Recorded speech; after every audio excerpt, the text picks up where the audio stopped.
নমস্কাৰ মই মজিদ বন্ধুসকল বলগতে চাওক আজি সন্ধিয়াৰ 7টা গুৰুত্বপূৰ্ণ খবৰ। প্ৰথমটো খবৰ, পুনৰ ভয়ংকৰ ভূমিকম্প। म्यानमाৰত 7.2 প্ৰাবল্যৰ ভয়ংকৰ ভূমিকম্প আৰু এই ভূমিকম্পই কঁপাই গৈছে সমগ্ৰ অসম। এই ভূমিকম্পৰ ফলত म्यानमाৰত তাজপাতৰ দৰে খহি পৰিছে বৃহৎ অট্টালিকা। শুকুৰবাৰে বৰ ভূঁইকঁপে জোকাৰি যায় म्यानमाৰৰ বিস্তৃত অঞ্চল। একেৰাহে অহা 7.7 আৰু 6.4 প্ৰাবল্যৰ ভূমিকম্পৰ ফলত থাইলেণ্ডৰ ৰাজধানী বেংককত প্ৰবল কম্পন অনুভৱ কৰা হয়। म्यानमाৰৰ মাইণ্ডেলেৰ আইকনিক আভা দলংখন ইৰাৱাদী নদীত ভাঙি পৰাৰ লগতে কেইবাটাও অট্টালিকা ছিন্ন বিচ্ছিন্ন হৈ পৰে এই ভূমিকম্পৰ ফলত। এই বৃহৎ ভূমিকম্পৰ কেন্দ্ৰবিন্দু আছিল ছাগাইং অঞ্চল। দিনৰ 11:53 অসমত অনুভূত হয় এই ভূমিকম্প। চুবুৰীয়া আন কেইবাখনো দেশত অনুভূত হৈছে এই ভূমিকম্পৰ জোকাৰণি। আপুনি এই ভূমিকম্পৰ কম্পন অনুভূত হৈছিল নে নাই আপোনাৰ অঞ্চলত, বা আপুনি গম পাইছেনে নাই কমেণ্টত জনাব পাৰে। এই ভূমিকম্পৰ প্ৰভাৱ ইমানেই প্ৰবল আছিল যে প্ৰায় 900 কিলোমিটাৰ দূৰৰ বেংককক কঁপাই গৈছে এই ভূমিকম্পই। থাইলেণ্ডৰ ৰাজধানীখনৰ কেইবাটা উচ্চ অট্টালিকা সমতল কৰি পেলাইছিল বুলি ছ'চিয়েল মিডিয়াত প্ৰকাশ পাইছে। লগতে ভাইৰেল হৈছে আন কেইবাটাও ভিডিঅ' য'ত অট্টালিকাৰ ছুইমিং পুলৰ পৰা পানী ওলোৱা দেখা গৈছে। একেৰাহে অহা দুটা বৰ ভূমিকম্পৰ বাবে আতংকিত হৈ পৰিছে দেশখনৰ নাগৰিকসকল। পৰৱৰ্তী খবৰ, ৰাজ্যৰ লাখ লাখ লোকে পুনৰ লাভ কৰিব চৰকাৰী ঘৰ। আৰু এই সন্দৰ্ভত ৰাজ্যজুৰি আৰম্ভ হৈছে চৰকাৰী ঘৰৰ জিঅ' টেগিং। জীৱিকা সখীয়ে কৰি আছে এই জিঅ' টেগিং। যদি ইচ্ছাকৃতভাৱে জীৱিকা সখীয়ে কোনো ঘৰত এণ্ট্ৰি নকৰে বা নোসোমায় বা জিঅ' টেগিং নকৰে, তেতিয়াহ'লে ব্যৱস্থা লোৱা হ'ব সেইগৰাকী জীৱিকা সখীৰ বিৰুদ্ধে। আৰু লগতে অন্বেষা পৰ্টেলত আপুনি নিজেও কৰি ল'ব পাৰিব জিঅ' টেগিং। ৰাজ্যত নাথাকে কেঁচা ঘৰ, সকলোৰে ঘৰে ঘৰে হ'ব পকী ঘৰ। এই সন্দৰ্ভত বৃহৎ ঘোষণা মুখ্যমন্ত্ৰী হিমন্ত বিশ্ব শৰ্মাৰ। ৰাজ্যত চলি আছে বৃহৎ ছাৰ্ভে, সকলো কেঁচা ঘৰ পকী হ'ব। জীৱিকা সখীয়ে কৰিছে নেকি অনিয়ম? জিঅ' টেগিং কৰাৰ সময়ত বাছি জিঅ' টেগিং কৰিছে নেকি জীৱিকা সখীয়ে? যদি কৰিছে তেন্তে বিপদত পৰিব সেইগৰাকী জীৱিকা সখী বাইদেউ। এই ভিডিঅ'টো আপুনি সেই জীৱিকা সখীক দেখুৱাই দিয়ক, তেতিয়াহ'লে আপোনাৰ ঘৰত কিন্তু লগে জিঅ' টেগিং কৰিব, যদি এতিয়ালৈকে কৰা নাই। ইচ্ছাকৃতভাৱে কোনো জীৱিকা সখীয়ে নাম এণ্ট্ৰি নকৰিলে লোৱা হ'ব একশ্যন। ব্যৱস্থা লোৱা হ'ব জীৱিকা সখীৰ বিৰুদ্ধে। কেঁচা ঘৰত থকা দুখীয়া লোকক দিয়া হ'ব বিনামূলীয়া ঘৰ। কোনো লোক আৰু কেঁচা ঘৰত থাকিব নালাগে, এই প্ৰতিশ্ৰুতি চৰকাৰৰ। সদনত এই ডাঙৰ ঘোষণা মন্ত্ৰী ৰঞ্জিত কুমাৰ দাসৰ। পৰৱৰ্তী খবৰ, ৰাজ্যত আন এক শোকাবহ ঘটনা। ভয়ংকৰ পথ দুৰ্ঘটনাত একেটা পৰিয়ালৰ 3 ভাতৃৰ মৃত্যু হোৱাৰ পিছত একেলগে 3 ভাতৃৰ জানাজা সম্পন্ন। শফিকুল, মুস্তাক আৰু শাকিলৰ মৃত্যুত কান্দনৰ ৰোল। জানাজাত অংশ ল'লে শ লোকে। মৰিগাঁৱৰ মৈৰাবাৰীত একেলগে সম্পন্ন হ'ল 3 ভাতৃৰ জানাজা। দুৰ্ঘটনাত মৃত্যু হোৱা শফিকুল ইছলাম, মুস্তাক আহমেদৰ জানাজা সম্পন্ন। শফিকুল, মুস্তাকৰ লগতে শাকিল আহমেদৰো একেলগে কৰিলে জানাজা। ৰমজান মাহতে একেলগে 3 ভাতৃৰ মৃত্যুক লৈ ঘৰখনত অভাৱনীয় পৰিৱেশ। 3 ভাতৃৰ মৃত্যুত পৰিয়াল, আত্মীয় স্বজন তথা চুবুৰীয়া লোকৰ কান্দনৰ ৰোল। শ লোকে অংশ ল'লে শফিকুল, মুস্তাক আৰু শাকিলৰ জানাজাত। উল্লেখযোগ্য যে ঈদৰ বজাৰ কৰিবলৈ গৈ পথ দুৰ্ঘটনাত 3 ভাতৃয়ে প্ৰাণ হেৰুৱাইছিল। গুৱাহাটীলৈ বজাৰ কৰিবলৈ আহি মৃত্যুক সাৱটি লৈছিল এই 3গৰাকী ভাতৃয়ে। এখন পিকআপ ভানত তিনিও আহিছিল গুৱাহাটীত কাপোৰ কিনিবলৈ। কিন্তু মৰিগাঁৱৰ পৰা আহি থাকোঁতে আধা বাটতে লৈ আছিল মৃত্যুদূত। ভয়ংকৰ পথ দুৰ্ঘটনাত পতিত হয় তেওঁলোকৰ বাহনখন।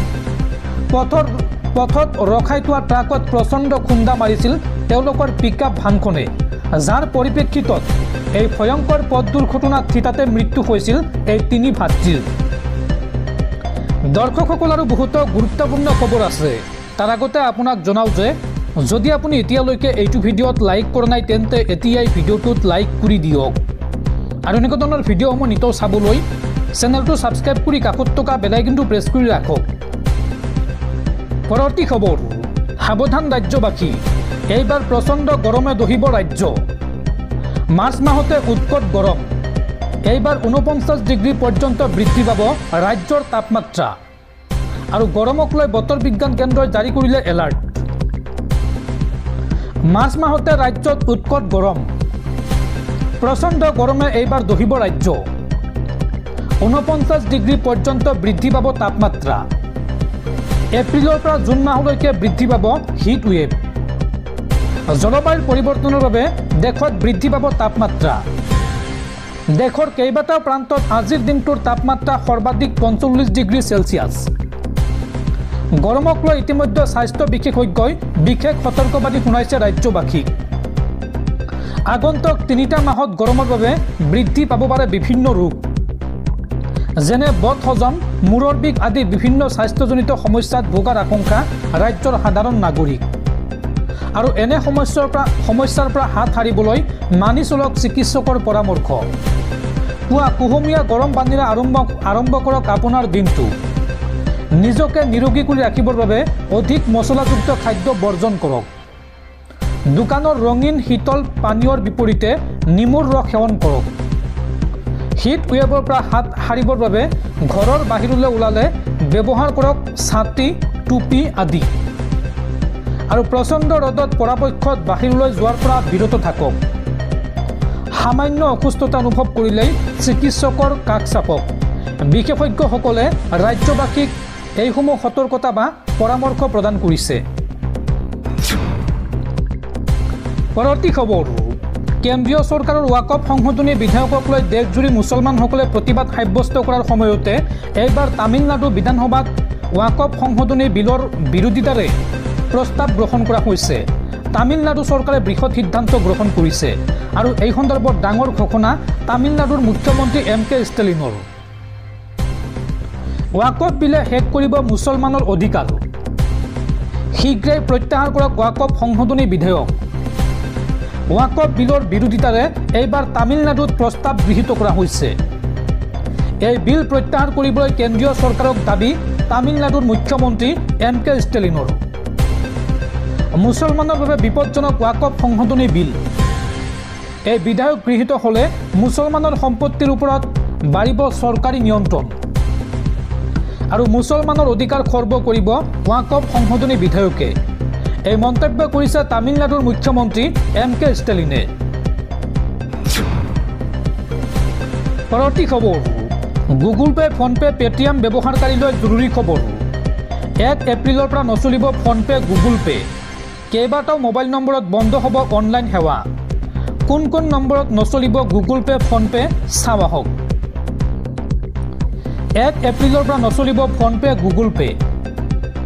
কেইবাটাও মোবাইল নম্বৰত বন্ধ হ'ব এই অনলাইন পেমেণ্টৰ সেৱা। ফোনপে, গুগল পেৰ গ্ৰাহকৰ বাবে ডাঙৰ খবৰ। 1 এপ্ৰিলৰ পৰা সলনি হ'ব অনলাইন লেনদেনৰ প্ৰক্ৰিয়া। নিষ্ক্ৰিয় হৈ পৰা বা পুনৰ অন্য গ্ৰাহকক প্ৰদান কৰা মোবাইল নম্বৰত নচলিব ফোনপে, গুগল পে। জালিয়াতি আৰু অকৰ্তৃত্বশীল লেনদেন ৰোধ কৰিবলৈ NPCIৰ ডাঙৰ সিদ্ধান্ত। নিষ্ক্ৰিয় হৈ পৰা বা পুনৰ অন্য গ্ৰাহকক প্ৰদান কৰা নম্বৰৰ সেৱা বাতিল কৰিবলৈ নিৰ্দেশ দিয়া হৈছে। আৰু পঞ্জীয়নভুক্ত মোবাইল নম্বৰ যাতে সক্ৰিয় হৈ থাকে সেয়া নিশ্চিত কৰিব লাগিব ব্যৱহাৰকাৰীয়ে। অৰ্থাৎ আপোনাৰ মোবাইল নম্বৰ যদি 90 দিনৰো অধিক দিন ধৰি ৰিচাৰ্জ কৰা নাই, সেই নম্বৰটোত যদি ফোনপে, গুগল পে বা পেটিএম অৰ্থাৎ UPI খোলা আছে, তেন্তে সেই নম্বৰত সেই ছাৰ্ভিচটো বা সেই সেৱাটো বন্ধ কৰি দিয়া হ'ব। আৰু ইয়াৰ পৰা হাত সাৰিবলৈ আপুনি শীঘ্ৰেই ৰিচাৰ্জ কৰক বন্ধ হৈ থকা বা যি ৰিচাৰ্জ নকৰা চিম আছে সেই চিমটো। পৰৱৰ্তী খবৰ, গুৱাহাটীত পুনৰ ভয়ংকৰ ঘটনা।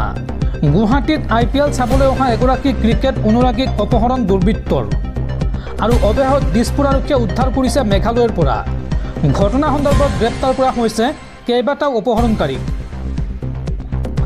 গুৱাহাটীত IPL চাবলৈ অহা ফকৰুদ্দিন ভূঞাৰ সৈতে ভয়ংকৰ ঘটনা। ফকৰুদ্দিন ভূঞাক অপহৰণ কৰি গ্ৰেপ্তাৰ হ'ল 5টাকৈ দুৰ্বৃত্ত। আৰক্ষীৰ জালত পৰিছে আবুল হুছেইন, ছাহিৰ আহমেদ, আবুল নাছাৰ। লগতে আন 2 অভিযুক্ত আবু কাছেম আৰু আব্দুল হান্নানকো গ্ৰেপ্তাৰ কৰিছে আৰক্ষীয়ে। এইসকল লোকে গ্ৰেপ্তাৰ কৰিছিল সেই ক্ৰিকেট অনুৰাগীগৰাকীক। বৰপেটাৰ পৰা গুৱাহাটীলৈ অহা ফকৰুদ্দিন ভূঞাক কৰিছিল অপহৰণ এইকেইটা দুৰ্বৃত্তই। কাহিলীপাৰাৰ ভগদত্তপুৰৰ পৰা অপহৃত হৈছিল ফকৰুদ্দিন আৰু আৰক্ষীয়ে অভিযান চলাই অপহৃত ফকৰুদ্দিনক উদ্ধাৰ কৰে দিছপুৰ আৰক্ষীয়ে। মেঘালয়ৰ উমিয়ামৰ পৰা ফকৰুদ্দিনক উদ্ধাৰ কৰে আৰক্ষীয়ে। উল্লেখযোগ্য যে বুধবাৰে ৰাজস্থান ৰয়েলছ আৰু কলকাতা নাইট ৰাইডাৰ্ছৰ মেচ চাবলৈ আহিছিল ফকৰুদ্দিন আৰু অপহৰণকাৰীকেইটাৰ ঘৰ নগাঁৱত বুলি তথ্য লাভ কৰিছে আৰক্ষীয়ে।